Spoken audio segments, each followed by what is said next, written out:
मुझे जो बात कहनी है मेरे हलक में अटकी हुई है। कहना भी चाहता हूं लेकिन किन शब्दों में कहूं, मेरे पास वो शब्द भी नहीं आते। जिस व्यक्ति को इतने दिन तक जिसकी उपेक्षा की गई हो, जिस व्यक्ति का अपमान किया गया हो, अनादर किया गया हो, जिस व्यक्ति पर जातिगत टिप्पणियां की गई हो, उस व्यक्ति की निष्ठा, समर्पण, सबकी तिलांजलि दे दी गई हो, उसका क्या हाल होता होगा। जिसका पूरा जिंदगी, पूरा कैरियर जिसका तबाह कर दिया गया हो, जिसका परिवार पूरा डिस्टर्ब हो गया हो, वो क्या कहेगा। मेरे पास तो कुछ शब्द भी नहीं बनते हैं। दोस्तों, मैं भारतीय जनता पार्टी का एक ऐसा कार्यकर्ता जिसने पार्टी के लिए केवल काम नहीं किया, विचारधारा के लिए अपना खून पसीना एक कर दिया। मैंने अपना घर परिवार कुछ नहीं देखा। आदरणीय मोदी जी तक मेरी बात शायद पहुंचेगी, आदरणीय अमित शाह जी तक मेरी बात पहुंचेगी, संघ के वरिष्ठ नेताओं तक मेरी बात पहुंचेगी, क्योंकि मैं केवल भारतीय जनता पार्टी का कार्यकर्ता नहीं हूं। मैं एक सामान्य शाखा से निकला हुआ स्वयंसेवक, जो संघ शिक्षा वर्ग तृतीय वर्ष शिक्षित है, जिसने संघ की शिक्षा दीक्षा ली, जिसने संघ के संस्कारों में पला बढ़ा, भारतीय जनता पार्टी में काम किया, गरीब मजदूर किसानों के लिए काम किया, पार्टी को सत्ता में लाने के लिए खून पसीना बहाया। जिस समय पार्टी के लोग झंडा उठाना पसंद नहीं करते थे, हम लोग उस समय शान से झंडा लहराकर चलते थे। ये बात किसी से छुपी हुई नहीं है। जब लोग डरते थे, पुलिस को देख कर लोग भाग जाया करते थे, उस समय हम लोग जेल की यात्रा करते थे। हम वो कार्यकर्ता हैं। लेकिन आज हमारा ये हाल होगा, आज हमारी ये स्थिति होगी, ये मैंने कभी कल्पना नहीं की थी। जब मैं संघ में जब मैं काम करता था और भारतीय जनता पार्टी के टच में था, तो पिछड़े वर्ग के बहुत बुद्धिजीवी लोग मुझसे कहते थे कि कुंवर सिंह निषाद, तुम बहुत बड़ी गलती कर रहे हो। तुम्हें एक दिन पछतावा होगा अपने इस किए पर कि तुमने संघ में काम किया, तुमने भाजपा में काम किया, क्योंकि ऐसा करके तुम अपनी जिंदगी तो बर्बाद करोगे ही, हम पिछड़ों की भी जिंदगी बर्बाद करोगे। लेकिन मेरे मन में कभी ऐसा विचार नहीं आया, क्योंकि मैंने जो संघ की शिक्षा दीक्षा ली, वहाँ मुझे राष्ट्रवाद का पाठ पढ़ाया गया। मैंने उसी को प्रतिसार करने की कोशिश की, मैं उसका प्रतिबिंब बनने की कोशिश की। लेकिन सच बात यह है कि पिछड़ी और दलित जाति का आदमी चाहे कितना भी सिद्धांतवादी हो जाए, कितना भी राष्ट्रवादी हो जाए, कितना भी बड़ा देशभक्त हो जाए, लेकिन उसकी जाति उससे कभी अलग नहीं हो सकती। उसको उसके उसी जाति एंगल से देखा जाता है। यह मैं साक्षात अनुभव किया है, मैंने देखा है। मैं पिछले 7 सालों से शायद ही कोई जगह होगी, शायद ही कोई बड़ा नेता, दिग्गज नेता होगा जिससे मैंने हाथ जोड़कर विनती नहीं की, जिससे मैंने हाथ नहीं जोड़े, जिससे मैंने ये नहीं कहा कि भाई आप लोग मेरे नाम पर विचार करिए। किस बात के लिए? केवल मेरी गलती क्या बताई जाती थी? तुमने अपनी मर्जी से एक हिंदू महिला के लिए आंदोलन किया। अरे भाई, समाजवादी पार्टी का एक मुस्लिम नेता एक हिंदू लड़की को भगा के ले गया, और मैंने अगर आंदोलन कर दिया तो कोई पाप कर दिया क्या? यदि को गलत किया क्या? एक हिंदू लड़की उसको गलत किया क्या? राम वृक्ष यादव के खिलाफ जवाहर बाग का आंदोलन, मुझ पर ब्लेम किया जाता है कि तुम मनमानी की थी। एक गुंडे को उसके खिलाफ आवाज बुलंद करना, जो जनता के लिए एक नक्सली पूरी उसने बेल्ट उसने पूरी खोल दी थी, जो पूरी एक नक्सली कॉलोनी बसाने जा रहा था, उसके खिलाफ मोर्चा मैंने खोला, तो मैंने गलत किया क्या? मैंने 11 गांव के 25,000 किसानों के लिए आंदोलन किया। समाजवादी पार्टी के खिलाफ मैंने भाजपा का झंडा उठाया, और ये नहीं कि केवल आंदोलन किया, सपा सरकार में मेरे ऊपर गोली चली, मेरा हाथ टूटा, मेरा सर फट गया, मुझे, मैं जिंदा हूं कि मर गया हूं मुझे ये भी नहीं पता था। मुझे बेहोशी की हालत में ले जाके और मुझे जेल में डाला गया। मैंने उन गरीब किसानों को 992 करोड़ रुपया लड़के दिलाया। ये मैंने गलत कर दिया क्या? उसके बाद मैं लगातार पार्टी के नेताओं से कहता रहा। पार्टी के नेताओं ने मेरे ऊपर आरोप लगाए कि ये इसने बहुत गलत काम किया है। अरे भैया, आप लोगों को तो किसान आंदोलन के नाम से नफरत है। अभी जो दिल्ली में हो रहा है ये तो मैं नहीं जानता कि आपको ये क्या है क्या नहीं है, लेकिन आपने तो जो मेरे साथ किया मैं तो वही देख रहा हूं। सपा के खिलाफ मैं आंदोलन किया था, आप लोग बिना वजह मेरे खिलाफ हो गए। क्यों भाई? क्या गलती थी मेरी? ये मेरी गलती थी कि मैं गरीब किसानों के लिए आंदोलन कर रहा था, उनके न्याय के लिए लड़ रहा था, ये मेरी गलती थी क्या? मैं उनके लिए 3 महीने जेल काट के आया, ये मेरी गलती थी क्या? मैंने समाजवादी पार्टी को जवाब देते नहीं बन रहा था, समाजवादी पार्टी को मैंने बैक फुट पर कर दिया, ये मेरी गलती थी क्या? ये मैंने गलत काम कर दिया था क्या? और ठीक है, अगर मैंने गलत काम कर दिया था तो भारतीय जनता पार्टी के लगभग मैं 3 महीने जेल में रहा, हर दूसरे दिन मुझसे डेलीगेशन मिलने आते थे। अगर मैं गलत था तो भाई मुझसे जेल में मिलने के लिए क्यों आते थे? संघ के बहुत सीनियर मोस्ट लोग, उस समय के प्रांत प्रचारक आदरणीय दिनेश जी, जो भी पंजाब भाजपा के संगठन मंत्री हैं, अगर मैं गलत था तो वो मुझसे जेल में मिलने के लिए क्यों आए?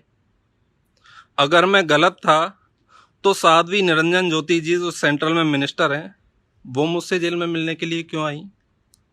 अगर मैं गलत था तो राजू भैया, एसपी सिंह बघेल, राम शंकर कठेरिया जी और न जाने कितने सैकड़ों भाजपा के नेता जो मुझसे जेल में मिलने के लिए आए और जो मुझसे कहते थे कि आपने समाजवादी पार्टी के खिलाफ बहुत अच्छा काम किया, आपने गरीब किसानों के हक में बहुत अच्छा काम किया है। ये मैंने गलत किया क्या? अगर मैं गलत था तो भारतीय जनता पार्टी के इस समय जो प्रदेश अध्यक्ष हैं श्रीमान स्वतंत्र देव सिंह जी, ये, अगर मैं गलत था तो क्यों मिले भाई? क्यों मुझे आश्वासन दिया कि हम आपके आंदोलन में सहभागिता करेंगे? हालांकि सहभाग किया नहीं, मेरा साथ दिया नहीं, मैंने अपने दम पर उस पूरे आंदोलन को चलाया। मुझे और भी पार्टियों का सहयोग था, लेकिन मैंने भारतीय जनता पार्टी को, झंडे को, मैंने गलत काम किया क्या?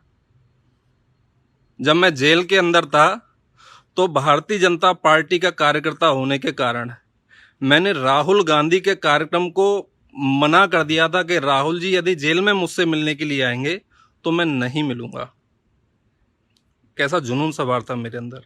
ये मेरी गलतियां थी, आज मैं स्वीकार करता हूं, क्योंकि भाई मैं पिछड़ी जाति का आदमी हूं, मैं अति पिछड़ी बहुत छोटी जाति से आता हूं। आप बड़े लोगों, ये बड़े लोगों का संगठन है। दुख आज मुझे इस बात का है कि जिस चीज का एहसास मुझे 22 साल पहले 1999 में नहीं हुआ, जब मैं विद्यार्थी परिषद का 1 रुपए की रसीद कटाकर सदस्य बना था, उस बात का दुख मुझे आज व्यक्त करना पड़ रहा है। मैंने अपना पूरा कैरियर, मैंने अपनी पूरी जिंदगी तबाह कर दी। मैं पिछले 7 साल से केवल एक ही चीज तो मांग रहा हूं। क्या मांगा मैंने? केवल इतना ही तो मांगा था कि भाई मेरा समायोजन कर लीजिए।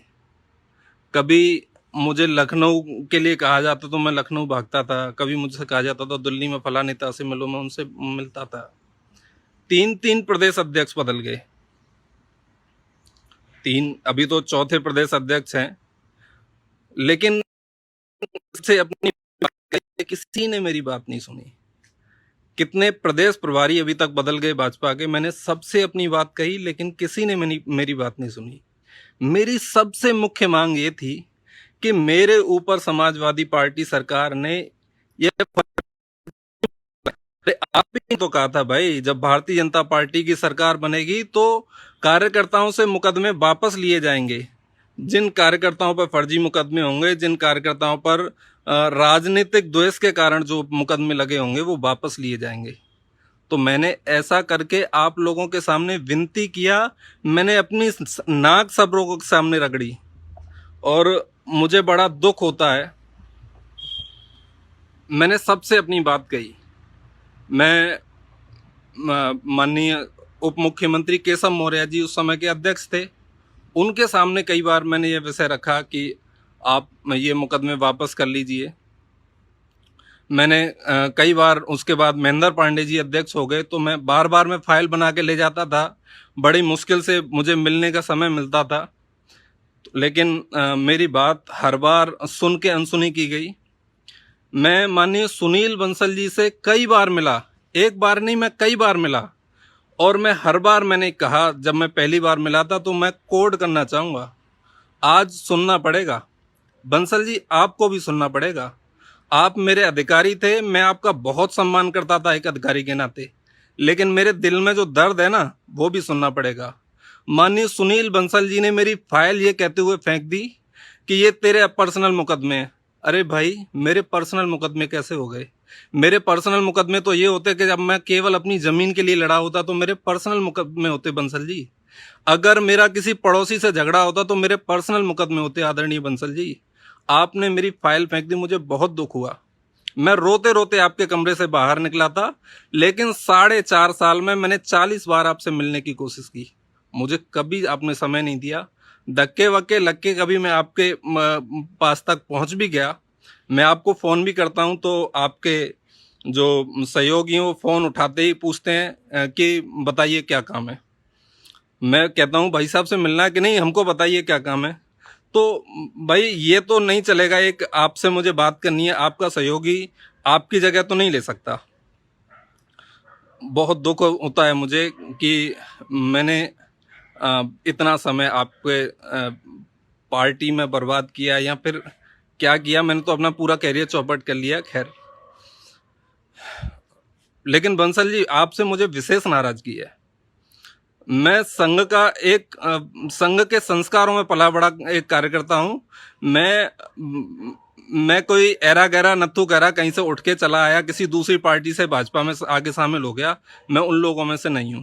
इसीलिए मेरी आज जो भाषा शैली है ना, आज की मेरी भाषा शैली संयमित है, कल की क्या होगी वो कल जाने।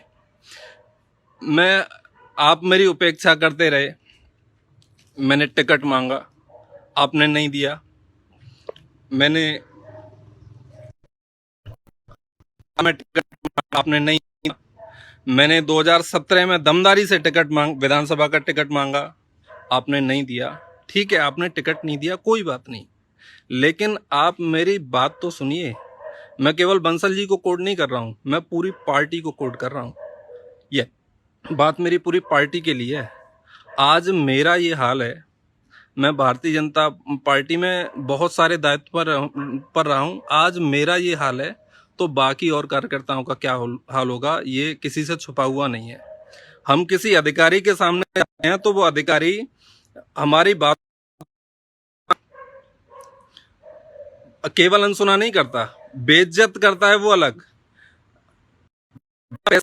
से हमारे कोई काम नहीं होते, और मैं भारतीय जनता पार्टी का कार्यकर्ता होने के बाद भारतीय जनता पार्टी की सरकार में पैसे देके अपने काम कराए हैं, वो भी जेन्युइन काम।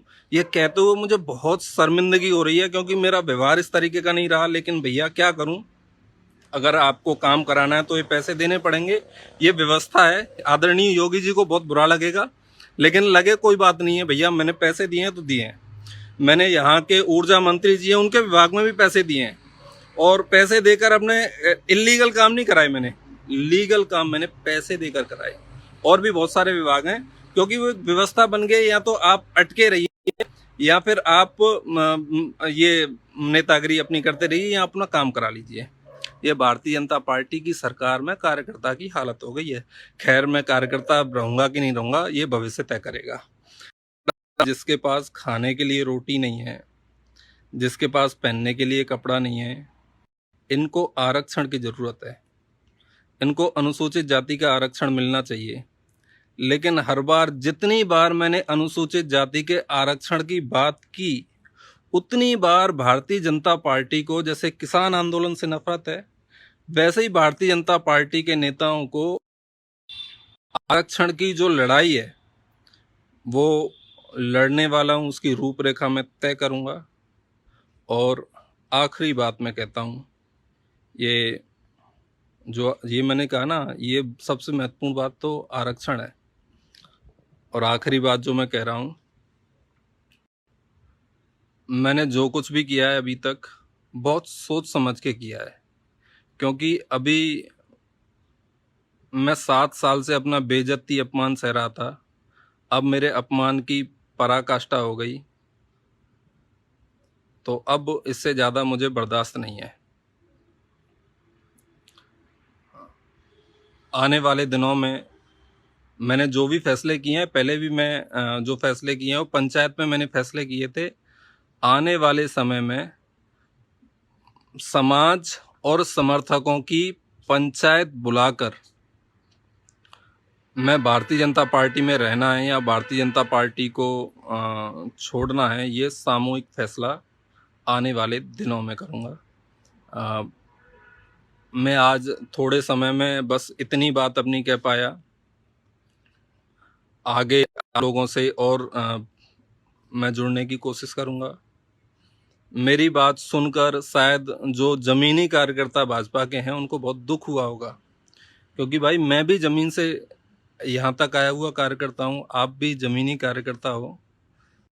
लेकिन मेरे दिल का दर्द आप लोगों तक मुझे पहुँचाना था, तो उसका यही माध्यम था। मैं अपनी वाणी को विराम देता हूँ। और हाँ, सबसे आखिरी में जो मैंने कह चुका हूँ वो दोबारा पुनः दोहराता हूँ, सामूहिक निर्णय के साथ मैं फैसला लूँगा कि मुझे भारतीय जनता पार्टी में रहना है या भारतीय जनता पार्टी छोड़नी है। इस बात का फैसला मेरा समाज और मेरे समर्थक बहुत जल्द करेंगे। इन्हीं शब्दों के साथ मैं अपनी वाणी को विराम देता हूँ।